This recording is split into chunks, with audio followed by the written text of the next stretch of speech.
Breaking news చూస్తున్నాం. అనంతపురం జిల్లా రాప్తాడు నియోజకవర్గంలో ఉద్రిక్త పరిస్థితులు నెలకొన్నాయి. రామగిరిలో వైసీపీ టీడీపీ కార్యకర్తలు కొట్లాటకు దిగారు. వేట కొడవళ్లు మందుగుండు సామాగ్రితో రోడ్లపైకి రావడంతో హైటెన్షన్ నెలకొంది. ఇక దాడుల్లో పలు వాహనాలు ధ్వంసమయ్యాయి.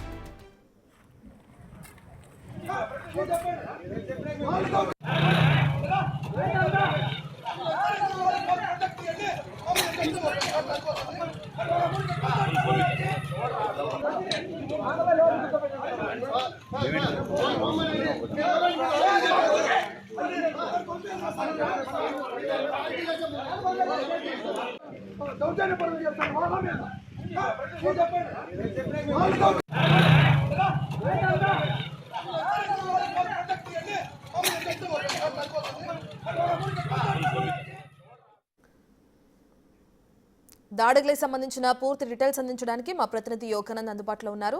యోగానంద్, అసలు ఎందుకు జరిగిన ఈ దాడులు, టీడీపీ వైసీపీ కార్యకర్తల మధ్య దాడికి జరగడానికి ప్రధాన కారణాలు ఏంటి? సత్యసాయి జిల్లా రాప్తాడు నియోజకవర్గంలో తీవ్ర ఉద్రిక్త ఇవాళ మధ్యాహ్నం నుంచి ఎంపీపీ ఎన్నిక కోసం, రేపు మధ్యాహ్నం ఎంపీపీ ఎన్నిక కోసము టీడీపీ వైసీపీ వర్గాలు ఒకసారిగా కూడా రామగిరి ఎంపీడీఓ కార్యాలయం చేరుకున్నాయి. అయితే విప్పు జారీ చేసే క్రమంలో కొంతమంది వైసీపీ సభ్యుల్ని ప్రలోభ పెడుతున్నారంటూ కూడా వైసీపీ నాయకులు హరినాథ్ రెడ్డి, పేరం నాగిరెడ్డి వీరిపై పోలీసులు, ఇటు టీడీపీ కూడా పెద్ద ఎత్తున వారితో వాగ్వాదం దిగాయి. ఈ వాగ్వాదం కాస్త కూడా ఇరు వర్గాల మధ్య రడదాడికి దాడి చేయడంతో పెద్ద ఎత్తున ఘర్షణ వాతావరణం ఏర్పడింది. వెంటనే డీఎస్పీ హేమంత్ అలాగే జిల్లా ఎస్పీ రత్న కూడా సంఘటన స్థలానికి చేరుకొని ఇరు వర్గాలు కూడా చెదరగొట్టారు. అయితే వైసీపీ నేతల కార్లలో మారణాయుధాలు కొడవలు కూడా పెట్టుకొని తిరుగుతున్నట్టు కూడా మీడియాలో కూడా హల్చల్ రావడంతో వాటి రెడ్డి కూడా పోలీసులు స్వాధీనం చేసుకుని స్టేషన్ తరలించారు. కొంతమంది అదుపులో ఉన్న నాయకులను కూడా ప్రశ్నిస్తున్నారు.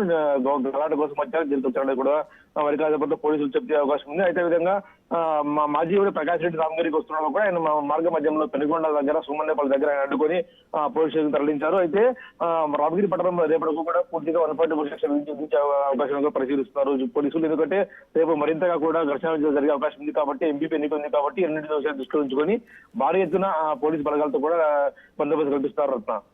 Right, thank you Yoganand.